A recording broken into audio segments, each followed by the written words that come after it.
بسم الله الرحمن الرحيم، والصلاة والسلام على سيدنا محمد نبي العربي الهاشمي الأمين. أخي فخامة الرئيس عبد الفتاح السيسي، أصحاب الجلالة والفخامة والسمو، السلام عليكم ورحمة الله وبركاته. أتوجه بالشكر لفخامة الرئيس على الدعوة لاجتماعنا في هذا الوقت العصيب من أجل العمل معا وفورا على وقف هذه الكارثة الإنسانية التي تدفع منطقتنا كلها نحو الهاوية.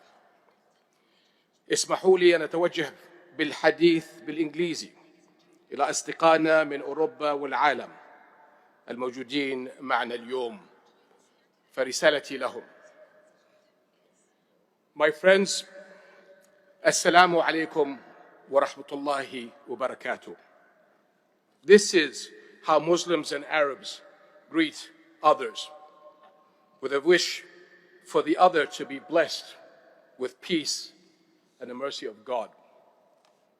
Our region came with a message of peace, the Pact of Umar, issued at the gates of Jerusalem almost 15 centuries ago, more than 1,000 years before the Geneva Conventions, ordered Muslim soldiers not to kill a child, a woman, or an old person, not to destroy a tree, not to harm a priest, not to destroy a church.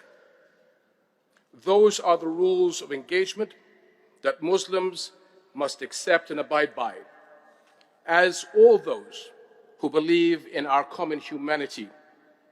All civilian lives matter. My friends, I am outraged and grieved by those acts of violence waged against innocent civilians in Gaza, in the West Bank, and Israel. The relentless bombing campaign underway in Gaza, as we speak, is cruel and unconscionable on every level. It is collective punishment of a besieged and helpless people. It is a flagrant violation of international humanitarian law. It is a war crime. Yet the deeper the crisis cuts of cruelty, the less the world seems to care.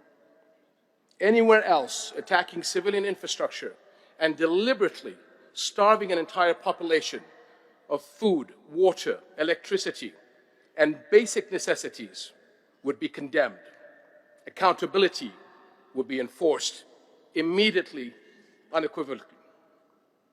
And it has been done before, recently, in another conflict, but not in Gaza.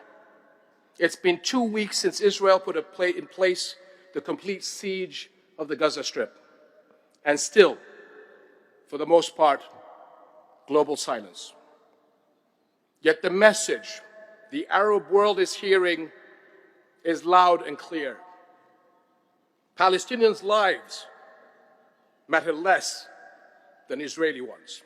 Our lives matter less than other lives. The application of international law is optional, and human rights have boundaries. They stop at borders, they stop at races, and they stop at religions. That is a very, very dangerous message, as the consequences of continued international apathy and inaction will be catastrophic on us all. My friends, we cannot let raw emotions dictate the moment. Our priorities today are clear and urgent.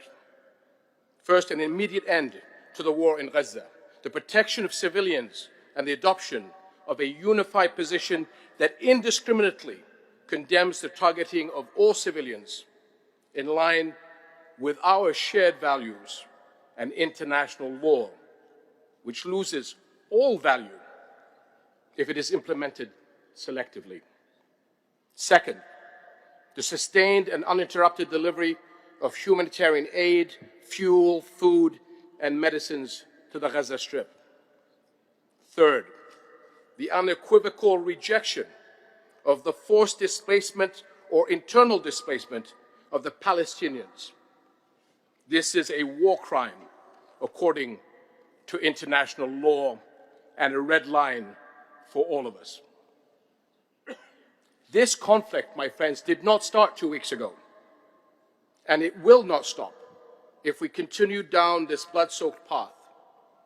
We know all too well that it will only lead to more of the same, a zero-sum game of death and destruction, of hatred and hopelessness played on repeat. Today, Israel is literally starving civilians in Gaza, but for decades, Palestinians have been starved of hope, of freedom, and a future. Because when the bombs stop falling, Israel is never held accountable. The injustices of occupation continue, and the world walks away until the next round of violence. The bloodshed we are witnessing today is the price of that, of failing to make tangible progress towards a political horizon that brings peace for Palestinians and Israelis alike.